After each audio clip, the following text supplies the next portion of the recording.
is up, everybody? And thanks for tuning in to Two Real Games. My name is Paul. I'm Mike. And this is Kate. And we are doing TLDR. This is our second episode, and today we are reviewing and discussing If at Birth You Don't Succeed, My Adventures with Disaster and Destiny by Zach Enner. It was a pretty cool book, and as important as an Olive Garden was apparently to him, we are doing it in front of the Al Dentes in GTA, because they don't have an Olive Garden, but obviously this is supposed to be it. And also this one's across the street from a bookstore, and it also happens to be the only one that is handicap accessible. All the others... Very important. Yeah, it's super important. So for those of you who don't know, TLDR, we're going to immediately begin trying to acquire the highest wanted level that we can get while discussing Zach Enner's book.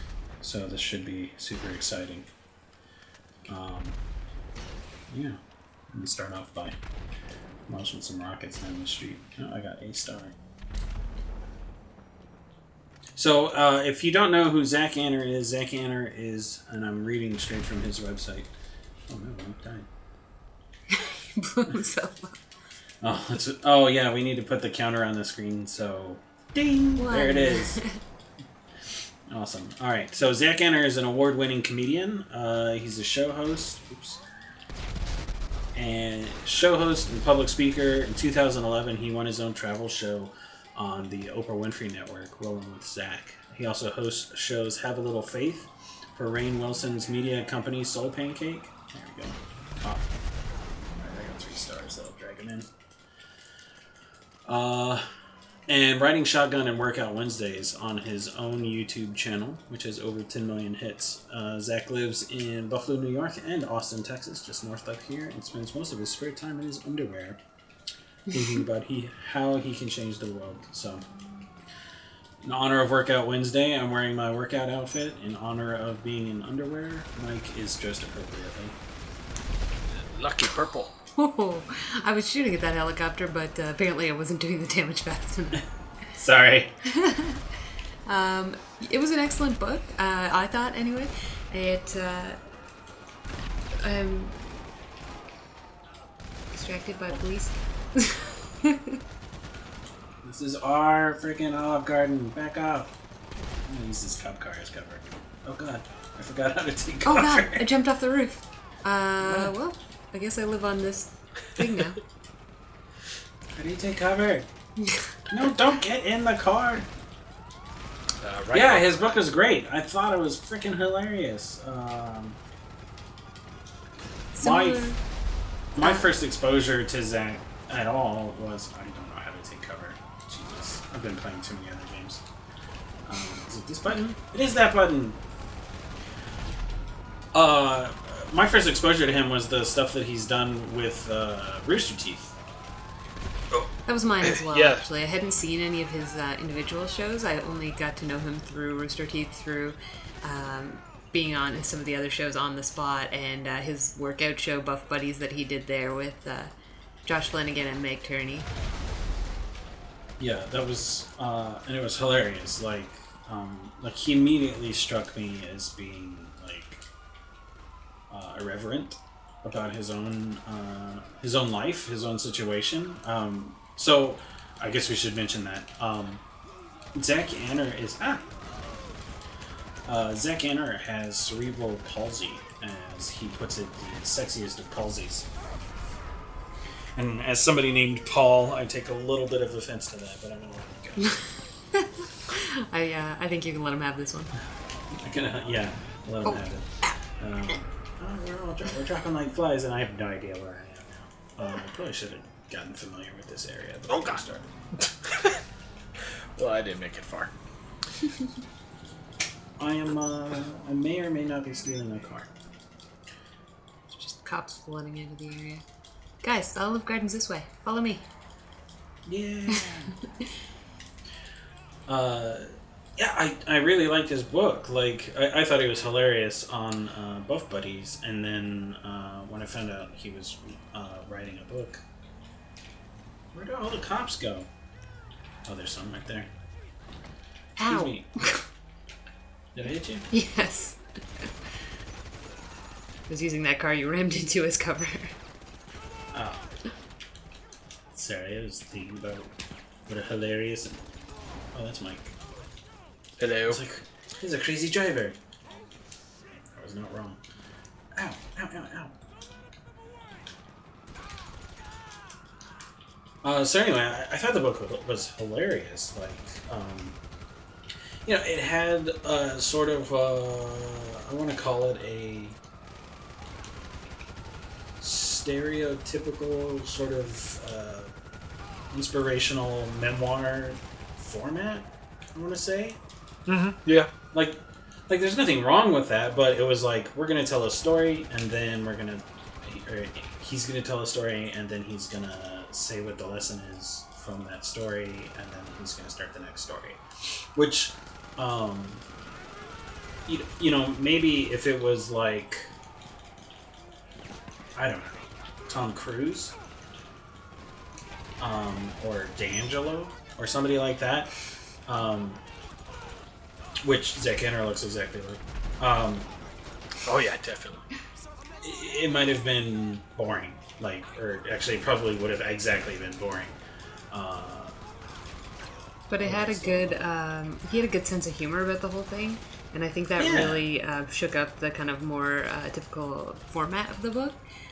His outlook on life in general and his sense of humor, the way he copes with those stories, I think was really enjoyable to see. It really relatable in a lot of ways. Mm-hmm. Yeah.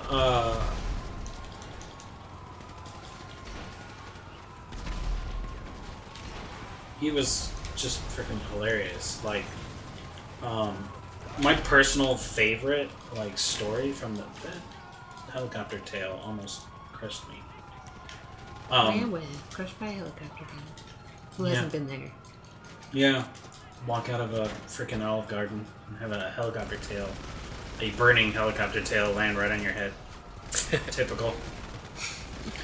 But yeah, his I don't remember what I was saying. What was I saying? Your favorite story. part. Oh, my favorite story. Like the whole bit where he and his buddy are running away from home to for both of them to go out and find and marry Cindy Crawford. Both of them. Both of them. Which, I'm fine with. Whatever. I've got a lot of friends that are poly. So, you guys go on with your bad self. And with Cindy Crawford, no less, if you can make that work, you guys go. That's owning life right there.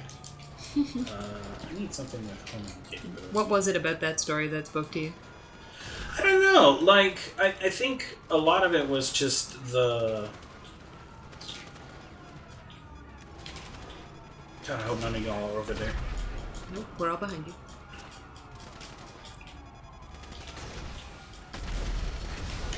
I think a lot of it was just the pure innocence of childhood, turning into this super epic story of magnificent proportions and ridiculousness. They were, 10 years old? Yeah. And they're just like, what sounds perfectly reasonable? Let's run away to New York and find a supermodel. Because New York is such a small place, it's easy to find people. Because, yeah, easily. And he even talked about, I don't even know, where you would even begin to look. But, it's New York. How hard can it be? Yeah. She's probably in the forests. Inevitably. Naturally, the forests of Manhattan. That's, yeah. There's forests in Central Park. A little. Okay. Well, I don't think you're going to find a supermodel there. I mean, you never know. Can you shoot through this? Oh, God. Yeah. That was a really enjoyable story. I think my personal favorite story that he told was about his potential first time to get laid that didn't end up happening, where he spends his whole night, or his whole weekend really, trying to prep and trying to make things perfect. And I think I can really relate to the idea that sometimes you over prep so much that you kind of miss the moment. And And I really thought that was a poignant story as far as, like, Yeah. sometimes it's better to not be perfect and just go live than it is to get everything right. And I thought that was a really well told story from that, because the whole time you're like, it's gonna work out, and it just never works out for him. And I just feel like I've been in that moment where I'm like, I should have just enjoyed the thing while it lasted instead of stressing about every detail. But yeah, go to the zoo. Don't worry about shaving your pubes. Essentially. Maybe not those exact situations that I've been in, but yeah, I can feel the pain of that. Being a kind of a planner myself, it's easy to get so caught up in planning and in details that you don't live in the moment, which, everybody always tells you to do, but it's way easier said than done. Mike, did you have a favorite story? There were a lot of really, really good moments in there, but I think the one that really got me was talking about his piano playing grandmother. Yeah, that was so, like, sweet. Yeah, it was. I don't mean that in any sort of like it wasn't saccharine. It was just like that's a great story. Like, yeah. And a great memory to have with you. Oh, it doesn't matter. I'm here trying to climb this wall. Like, how am I gonna get up? And there's a ladder right there. What about that spoke to you, Mike? Just the unconditional support she gave him when he tried things. It's just like, okay, you want to do that? All right, let's, when he was trying to play the piano and his hands just weren't doing it right, and when he would stop, she would just encourage him to keep going. Keep going. What you're doing is perfect. Just go. You're perfect the way you are, and it was just just an incredible moment, and I can see how it affected him. And then I died.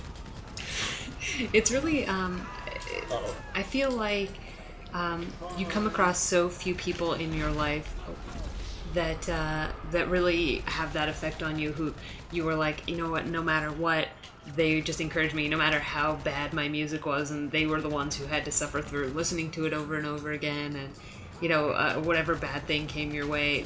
So it was really nice to hear about, because those relationships are truly very few and far in between in life, and it was just nice to read about that. It was a good uplifting moment. One of his more kind of serious moments in a story that was pretty laced with comedy and self-deprecation. So Kate, you're a musician. Like, you sing. Did you have anybody like that in your life that was just like so unconditionally supportive? My mom, for the most part, was like that for me.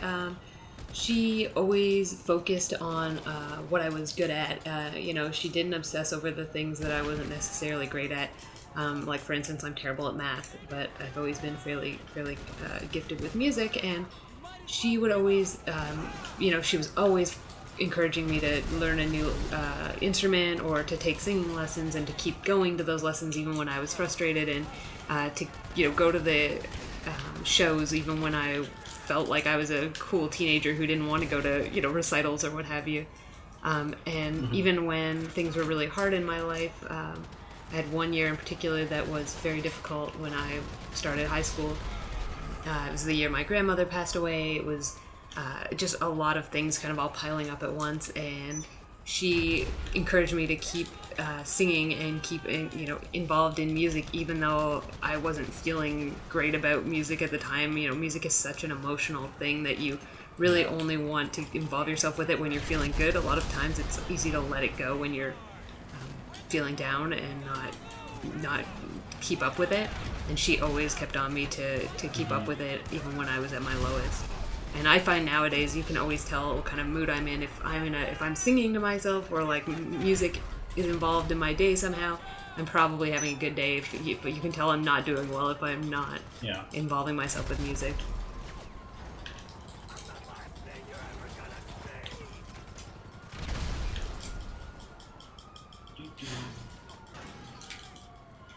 I know that growing up, like, my parents were very unconditionally supportive of me as an artist, as just being able to draw and illustrate.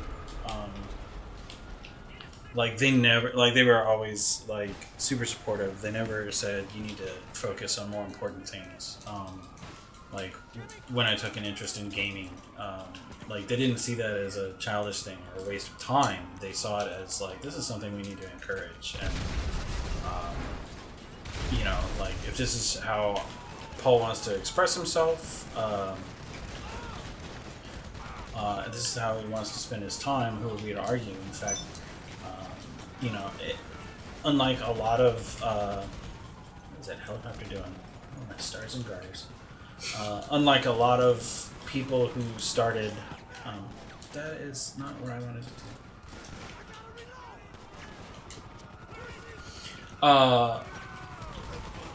Like a lot of people who became gamers, or tabletop gamers, like, they're always shocked when when they're like, so how did you get into role playing? And I was like, well, my parents invited me to their Dungeons and Dragons game. Yeah, that's not very common. Oh, that's it. Yeah. You know, and that was for both Mike and I. That was our kind of first experience at, you know, playing D&D, and that it was, you know, to have all of the adults in our lives, like my parents and our family friends, be like, yeah, this is how we're gonna spend time as a family. We're gonna sit around a table, and you're gonna play a human fighter, and you're gonna be a magic user and stuff like that. Back when they were called magic users. It was pretty cool, and maybe that's something that I really connected with in the book. Also, is just the fact that his family was not standard, and a lot of the reason for that, at least in his particular case, was because of him. Like, he had a fairly normal family, except they had a child who had cerebral palsy, and so a lot of adjustments had to be made for that. But they didn't let it stop them being an amazing family. Right, they just adjusted and kept going, which I feel like is kind of an ongoing theme in his book. He doesn't let it slow him down, you know, even when things are frustrating, even when things don't work out for him. He really manages to laugh and just be like, you know, you can either laugh or you can cry, you know, so it's better to laugh and have people laugh with you, and it really does in the long run work out for you. It's amazing what laughter can do as far as opening doors, connecting you to people.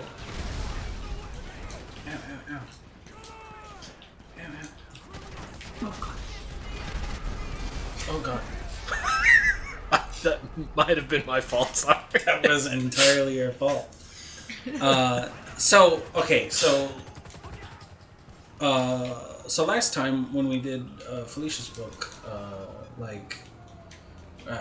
I guess we kind of, all three of us consumed it in a different manner. Like, I read the physical book, Kate read the Kindle, and Mikey did audiobook. And I think this time we did it the same way again. Yes, yep, I was reading audiobook it on Kindle. Again. What was it like listening to the audiobook with him reading it? That was a lot of fun. He put a lot of emotion into it, and a lot of his personality came through in the way he read it. Also, you don't see this a whole lot in audiobooks, but there was some improv in there. Really? Yeah, there were several times where it really felt like he kind of went off script to talk about how things were different by doing the audiobook. You know, I'm trying to think of a good example in there. Toward the end of the book, it just felt like, it's like, you know, I've been reading this for, you know, going on 50 hours at this point, probably, with different takes and whatnot. And he decided to just sing part of the book. That's awesome. Oh, wow. I kind of want to listen to the audiobook version now. Yeah, it totally caught us off guard. That was hilarious. And by us, I mean my wife and I listened to it. We usually listen to these books together. While you're driving, right? Yeah, usually on our way to and from work. I think that's a great way to consume these things, and I would like to check out his audiobook. Just watching he made a little movie video intro, like encouraging you to listen to the audiobook, and that alone had me cracking up. There was several points where we'd be in bed reading at night, and one or both of us would have to put the book down because we were just laughing too hard at the way he'd said this or that. Some of his phrasing. He has some great comments about Canada, which I very much enjoyed. All his trips to Canada and his ideas of Canada. But it was a very funny book. It was really intelligent, really engaging. But sometimes you couldn't even keep going. You were laughing so hard. Yeah.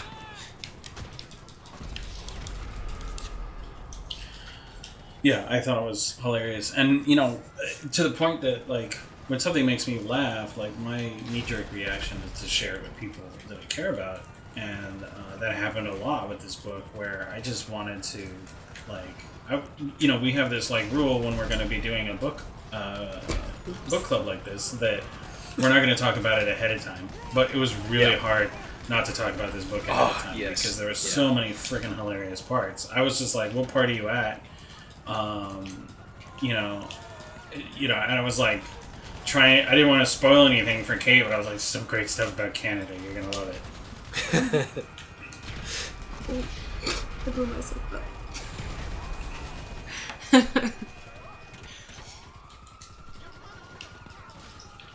Oops. Set it on. Okay.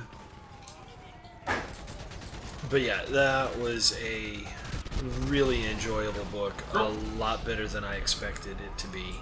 Mm-hmm. Yeah, I thought it was super. Like, it was just. I think it was extremely inspirational, because a lot of the stuff he's done,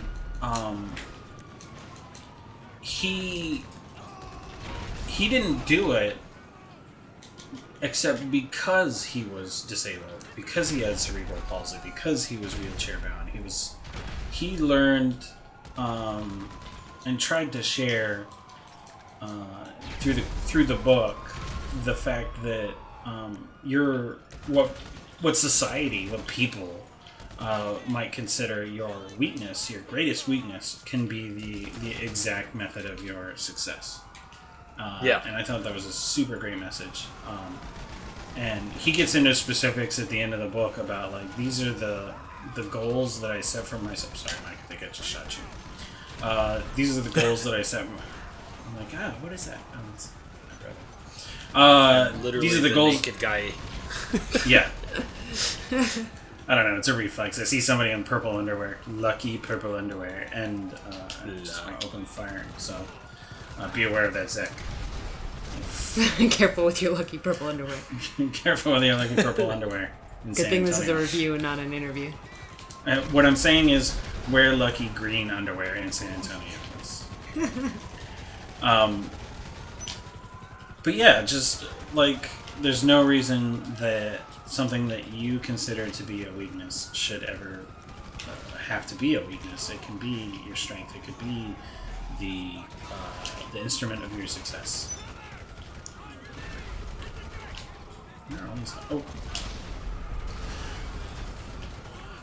Yeah, so I highly recommend it.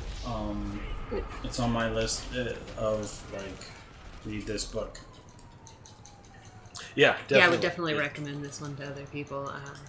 Even if you don't know who Zach is, It's just a really great story, and it's not even look at me, I'm so inspirational. I overcame odds. He doesn't really play up the you should feel bad for me because I have a disability. In fact, kind of the opposite. He really kind of overcomes it and becomes his own person, travels by himself, and sure, he needs help sometimes, but who doesn't? And I found that it was a really good book. It doesn't, you don't end up feeling badly for him. You don't pity him. You're just like, yeah, he's an awesome dude, and I would like to hang out with him. Like, he just seems like somebody you could be friendly with. You don't end up saying, "Oh, this poor guy, he had such odds to overcome." There's none of that. He did such a good. He did have odds to overcome, but he has such a good outlook on it that I think it's really impressive. But